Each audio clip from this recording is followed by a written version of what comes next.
Hi, I'm Steve, I'm blind, and I just saw Batman v Superman Dawn of Justice in IMAX, and I've got a review for you. So this video is going to be a spoiler-free video. You don't have to worry about any of the plot points or any of the finer details being revealed in this video. I want to give you guys a chance to see the movie first before I go into my spoiler video, which I'm going to release in a couple of days. So I was invited out by IMAX to see this film in one of the few theaters in the world that has IMAX laser projection. And it's in Toronto at the Scotiabank Theatre, and it is one of the best IMAX movie experiences you can have in a theater.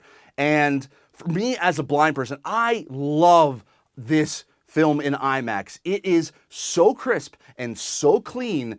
I have never in my life been able to see a movie this crisp before. I've seen movies in IMAX. I've seen movies very up close as I can.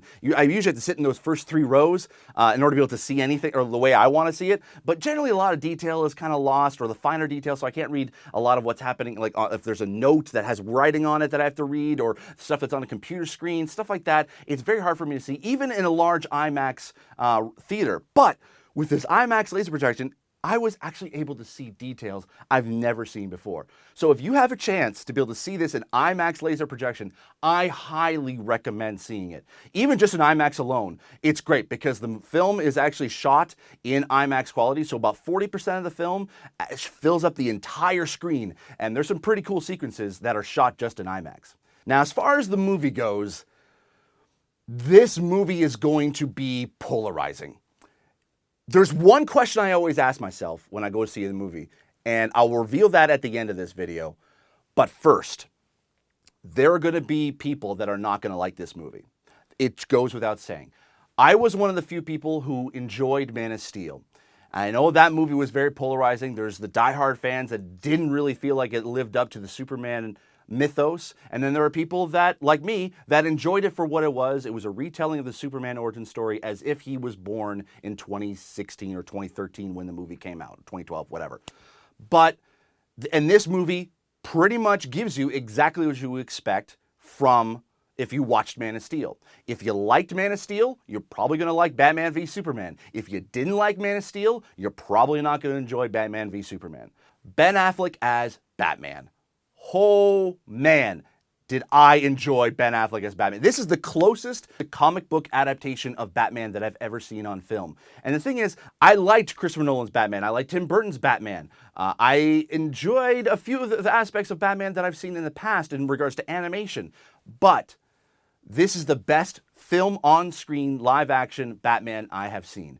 It is very true to the character in the movie. Now, there are certain things that people may not agree with when it comes to the Batman story, but I put those feelings aside and I was actually able to enjoy Ben Affleck as Batman. Was fantastic. He filled the role really well. He does a great Bruce Wayne. You do see quite a bit of Bruce Wayne in this movie, which is great, but you also still get to see quite a bit of Batman, and man, does he deliver.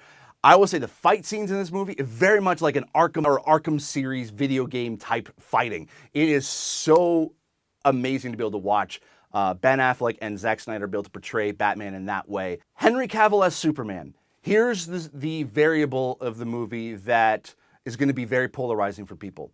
There are people going to like him, and there are people that are not going to like him. That's just the fact. The early reviews have kind of come out, and they've kind of sort of equated to that Henry Cavill, although looks and acts as best as he can as Superman, I just don't think the material lives up to the Superman name. I did call it in I reviewed Man of Steel way back when it came out, and I did call the fact that there is going to be certain things in Man of Steel that are answered in this movie, and there were. Unfortunately, though, it doesn't really progress the Superman story as much as I would have wanted it to. You do really get to see what an impact Superman would make if he was alive and well in 2016 instead of when he was introduced in 1938. They do actually make some interesting kind of comparisons to that era, and they say pretty much it's not 1938 anymore. It's today. It's modern world. So how would the world react to a Superman in this timeline? I'm not sure how to pronounce her name, but Gal Gadot, who plays Wonder Woman, Diana Prince, she is so good in this. You kind of almost cheer for her to just to be able to kick butt, and man, does she kick butt. Wow. I know people were kind of worried about how she was going to be portrayed in this film, but she is very true to her heritage, and there's a little bit of a teasers for what is going to be seen in her full-on Wonder Woman movie. There is one particular point where you really get to see what the movie's going to kind of look like or be like, and I'm looking forward to that film. And Gal Gadot is a great Wonder Woman, and I can't say anything bad about her.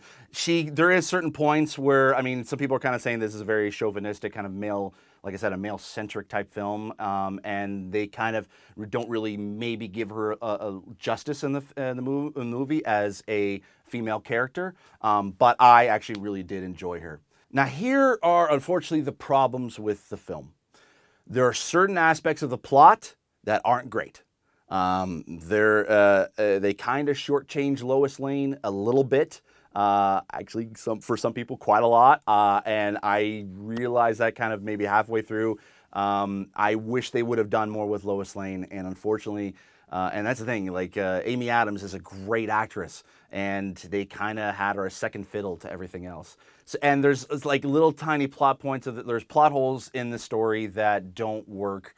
And some of the motivations of some of the characters can seem a little bit off and maybe resolved a little bit too quickly. The CGI may be an issue for some. It can't. If I didn't see this in IMAX, I probably would have a very hard time to be able to follow along with anything that's happening on screen. It is definitely a CGI fest, especially kind of near the end. There are times that it was hard for me to be able to follow, but that's the beauty of what I saw in IMAX, was that it was a little bit easier for me to follow. If I had to watch this in 3D, in IMAX 3D, or just in 3D film, or just in regular screens in general, it would have been very hard for me to be able to follow. So I can see that there are people that are just like not going to like it, and it's maybe just too much CGI. And I get that. I totally get that. There's one question that I always ask myself whenever I go see a film. Did I enjoy myself watching this movie? And after watching this, I have to say, yeah, I enjoyed it. Will I see it again? Yeah, I'll see it again, probably in theaters. Maybe once more, and then that's it. But it is what it is. Again, if you like Man of Steel, you're going to like Batman v Superman. If you hated Man of Steel, you're probably going to hate Batman v Superman. It's definitely 50-50 for a lot of people. So as far as a rating that I would kind of give this movie, I would say I would give it maybe 3 out of 5, maybe pushing towards a 3.5 out of 5. Again, wasn't bad, but it wasn't great either, and I felt like it could have been better. Maybe, I don't know if it means having a different director in shooting this, or just a kind of different take or a different kind of tone. But I think it's a film that if Warner Brothers can be able to surround this film with a lot of the other great films that we're going to be looking forward to, like Suicide Squad or Wonder Woman or any of the other Justice League movies, or even the new Batman movies that are hopefully going to be directed by Ben Affleck. I'm looking forward to those 100%, but people people may be hindered to go watch those movies after seeing this one. So I get it. I totally get it. I would love to know from you. Are you Team Batman or are you Team Superman? And let's duke it out in the comments. Let's do Batman v Superman in the comments below. Let me know if you want to follow me on social media. I'm at Steve Saylor, pretty much everywhere. If you like this video, click the thumbs up button. You can click this if you want to see more of these. I love to be able to do more of these reviews of TV shows and movies, kind of like a blind geek reviews type thing. You can hit the subscribe button. I'll be doing more of those in the future. I also do Blind Gamers, which comes out every Friday. As always, I remain obediently yours.